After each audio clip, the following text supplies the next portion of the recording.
미국 제조업에 이어서 서비스업도 한번 알아보겠습니다.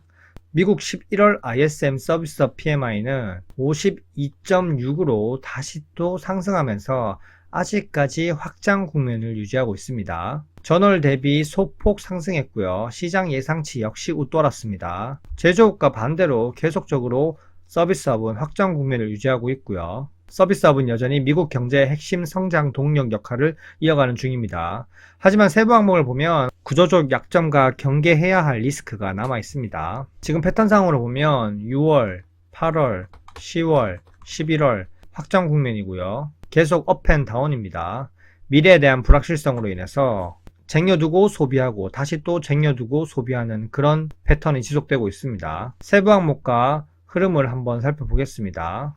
렛츠고! 먼저 기업 활동 지수를 보시면 전월 대비 소폭 상승했습니다. 서비스 현장은 아직 확장 국면을 유지 중이고요. 하지만 상승폭은 미미하고 결국 동력이 약해져 가고 있습니다. 강한 경기 반등보다는 완만한 안정적인 흐름이라고 보면 되고요. 하지만 이런 반등이 수요 회복 때문이라기보다는 연말 시즌 수요 선반영 그리고 관세 유예 효과가 결합된 단기적인 요인일 가능성이 큽니다. 신규 주문 지수를 보시면 52.9로 전월 대비 하락했습니다. 확장 국면이지만 증가세가 약해졌다는 건 향후 기업 활동과 매출, 고용 등의 상승 지속 동력이 약해지고 있다는 신호이고, 전월에는 고소득층과 대기업 중심의 회복이었다면 이번 달에는 그 수요가 약해졌고 결국 일반 소비자들의 구매력이 되살아난 게 아니라는 게 증명됐습니다. 고소득층 신규 수요가 조금만 약해져도 바로 하락하는 모습을 볼 수 있고요.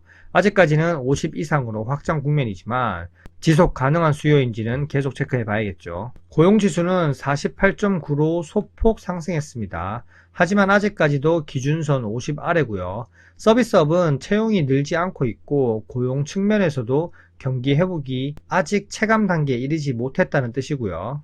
그 이유는 인건비 부담이 너무 높아서 신규 채용이 어렵고요. 그리고 경기 불확실성으로 인해서 고용 동결 전략을 택하는 기업들이 많아지기 때문입니다. 결국 미국 경제가 고용 측면에서는 탄탄한 회복세로 가기에는 아직 갈 길이 멀고요. 가격 지수는 65.4로 전월 대비 소폭 완화되었지만 여전하게 아직까지 높은 수준에 머물고 있고요. 인플레이션 위험이 완전히 사라졌다고 보기는 어렵습니다. 지금 11개월 연속 60 이상이라는 것은 여전히 인플레이션 압력이 구조적으로 강하다는 뜻이고요. 기업들이 원자재, 인건비, 물류, 보험료 등 모든 영역에서 가격 상승을 체감하고 있고, 그럼에도 불구하고 현재 서비스 업체들은 소비자 가격에 전가하지 못하고 있고 스스로 부담을 흡수하고 있다는 점도 문제입니다. 향후에 마진 압박 그리고 고용 축소, 궁극적으로 서비스 축소로 이어질 수 있습니다.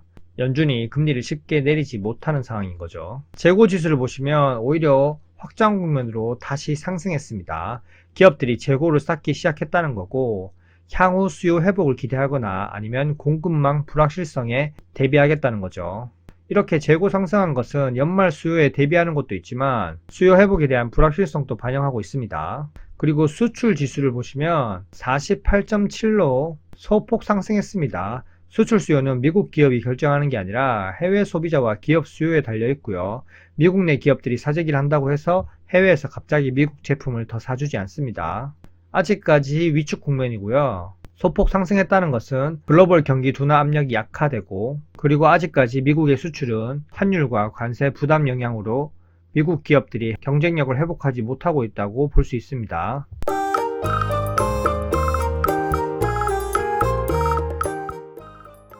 그리고 수입 지수는 48.9로 이전 대비 많이 상승했지만 아직까지 50 아래입니다. 미국은 원자재, 중간재, 소비재 상당 부분을 수입에 의존하고요. 수입이 이렇게 증가했다는 걸 분석해보면 연말 수요에 따라서 재고 보충의 목적이 크고요. 그리고 공급망 안정이 됐다고 볼 수도 있습니다.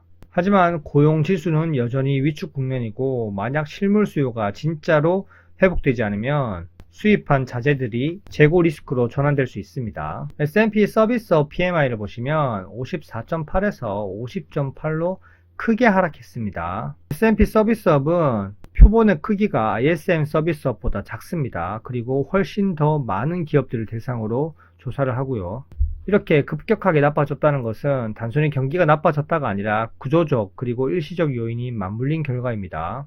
여기 그래프를 보시면 이전에 수요가 상당히 급반등을 했고 단기 과열 이후에 자연스럽게 조정되는 국면이라고 보시면 됩니다. 연말 수요를 땡겨왔기 때문이죠. 지금은 연말 수요와 재고 보충의 목적으로 확장 국면을 유지하고 있지만 궁극적으로 소비자 심리 지수가 살아나야 됩니다. 미국 소비자들이 소비에 대한 자신감을 계속 잃어가고 있다는 게 눈에 띄게 보이고요. 현재 생활비 부담도 크고 향후 경기 전망에 대한 불확실성도 크기 때문에 소비자 심리 지수가 계속 이렇게 하락하고 있습니다. 정리하자면 서비스업은 여전히 확장 국면입니다. 상승 모멘텀은 약해졌고요. 가격 지수가 소폭 완화된 건 긍정적이지만 아직까지 인플레이션 상방 압력이 없다고 보기는 어렵습니다. 일단 단기적으로 연말 수요와 재고 보충을 위해서 상승했지만 결국 재고가 향후 수요 회복에 맞물려서 소진되지 않는다면 재고 부담 리스크도 커지고요. 제조업에 이어서 서비스업까지 함께 보면 서비스업은 아직 버티고 있지만 상승 모멘텀이 약해지고 있고 제조업 위축 국면이 길어지면 길어질수록 서비스업도 계속적으로 하방 압력을 받을 수 있습니다. 현재까지 내용이 괜찮으셨다면 구독과 좋아요 부탁드릴게요. 안녕.